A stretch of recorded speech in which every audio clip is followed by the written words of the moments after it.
Ada jenis karisma yang membuat seseorang disukai karena kepribadiannya. Dan ada juga bentuk karisma yang membuat seseorang sulit dilupakan bukan karena hubungan dengannya sehat, melainkan karena hubungan tersebut menghasilkan emosi yang sangat kuat, tidak stabil, dan sulit diprediksi. Inilah yang sering disebut secara populer sebagai dark risk. Dark risk bukan istilah psikologi resmi. Ini lebih tepat dipahami sebagai istilah di sosmed untuk menggambarkan kemampuan menarik perhatian, membangun ketertarikan, dan mempertahankan keterikatan seseorang melalui kombinasi daya tarik dengan perilaku yang manipulatif, dominan, tidak konsisten, atau secara emosional menguras. Yang membuatnya menarik adalah satu hal. Orang yang terjebak dalam pola seperti ini seringkali tidak merasa sedang dimanipulasi.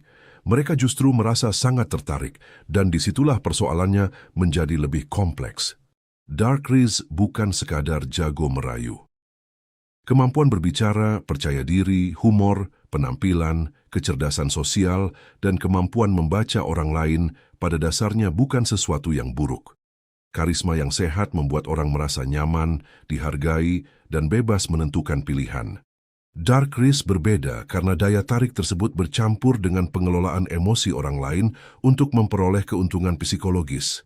Dan tujuannya tidak selalu berupa uang atau keuntungan material.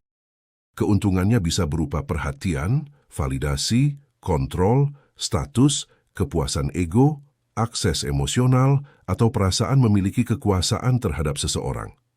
Jadi, masalahnya bukan pada kemampuan seseorang untuk menarik perhatian.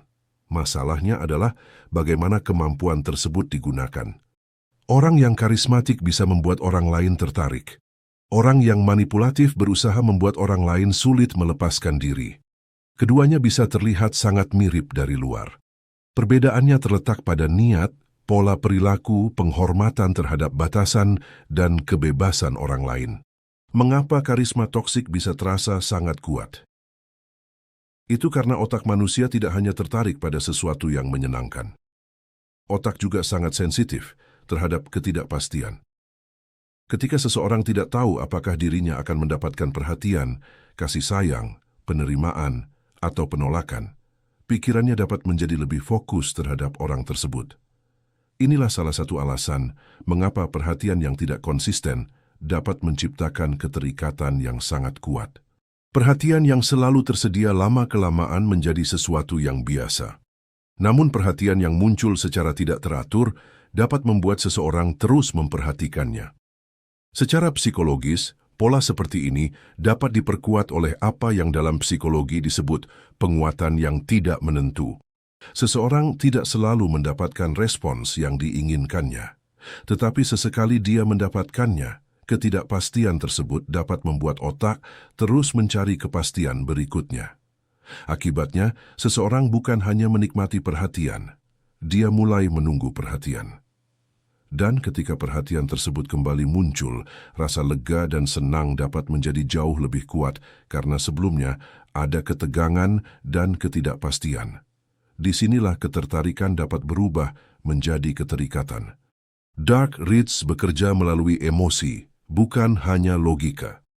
Seseorang dapat secara rasional mengetahui bahwa sebuah hubungan tidak sehat. Tapi pengetahuan rasional tidak selalu langsung menghilangkan keterikatan emosional.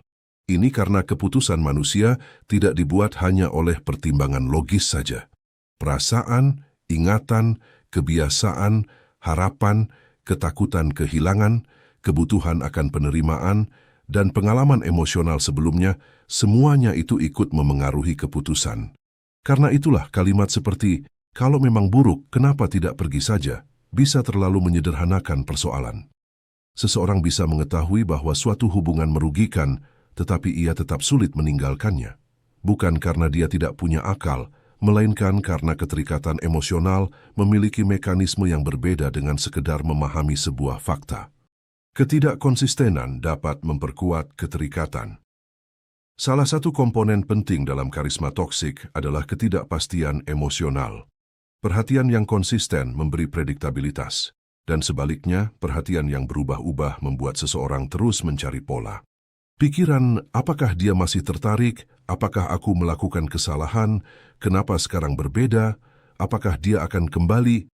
Pertanyaan semacam ini membuat perhatian mental seseorang terus diarahkan kepada orang yang bersangkutan. Akibatnya, orang tersebut bukan hanya hadir dalam kehidupan nyata, dia juga mengambil ruang dalam pikiran. Dan semakin banyak seseorang memikirkan orang lain, semakin besar kemungkinan orang tersebut terasa penting. Inilah salah satu mekanisme yang membuat obsesi dapat disalahartikan sebagai cinta yang sangat dalam. Padahal, intensitas perasaan tidak otomatis menunjukkan kualitas hubungan. Darkreese sering memanfaatkan validasi. Manusia memiliki kebutuhan psikologis untuk merasa diterima, dihargai, dan dianggap penting. Orang yang memiliki kemampuan sosial tinggi dapat mengetahui kebutuhan tersebut dengan cepat. Ketika kebutuhan itu digunakan secara sehat, hasilnya adalah hubungan yang saling mendukung. Namun ketika itu digunakan secara manipulatif, validasi dapat menjadi alat untuk membangun ketergantungan.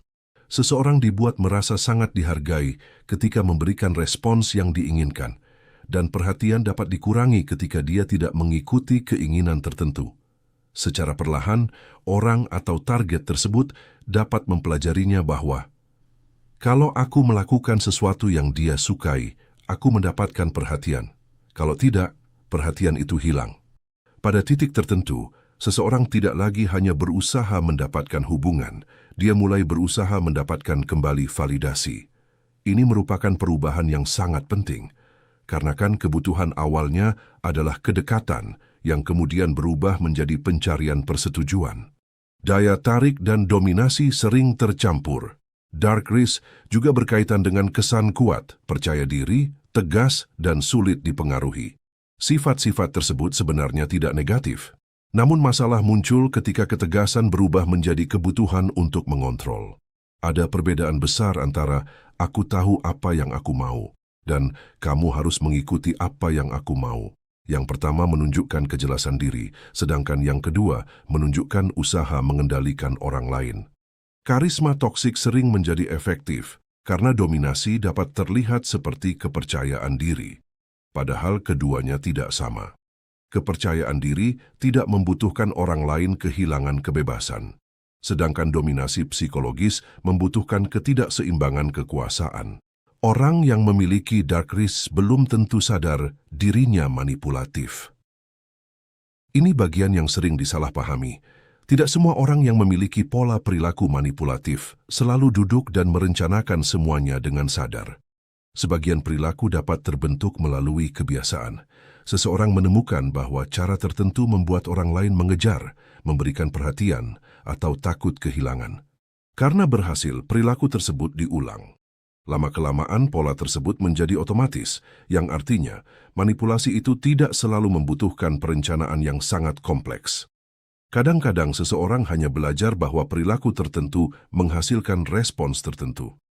Namun tidak sadar bukan berarti dampaknya tidak ada. Niat memang penting untuk memahami seseorang, tetapi dampak terhadap orang lain tetap harus diperhitungkan. Darkreese berkaitan dengan ketidakseimbangan informasi. Dia mengetahui apa yang membuat seseorang merasa dihargai. Dia mengetahui apa yang membuat seseorang takut kehilangan. Dia mengetahui kapan seseorang sedang membutuhkan perhatian. Dia mengetahui batas emosional seseorang. Semua informasi tersebut memang dapat digunakan untuk membangun kedekatan, tetapi informasi yang sama juga dapat digunakan untuk mengontrol seseorang. Karena itulah, kemampuan membaca manusia secara psikologis bersifat netral. Baiklah kalau begitu seperti biasa, terima kasih sudah menyimak sampai sini. Jangan lupa subscribe Jeda Sibuk. Nantikan pembahasan saya selanjutnya. Saya, si ganteng nan tampan Fernando Widono. Sampai jumpa.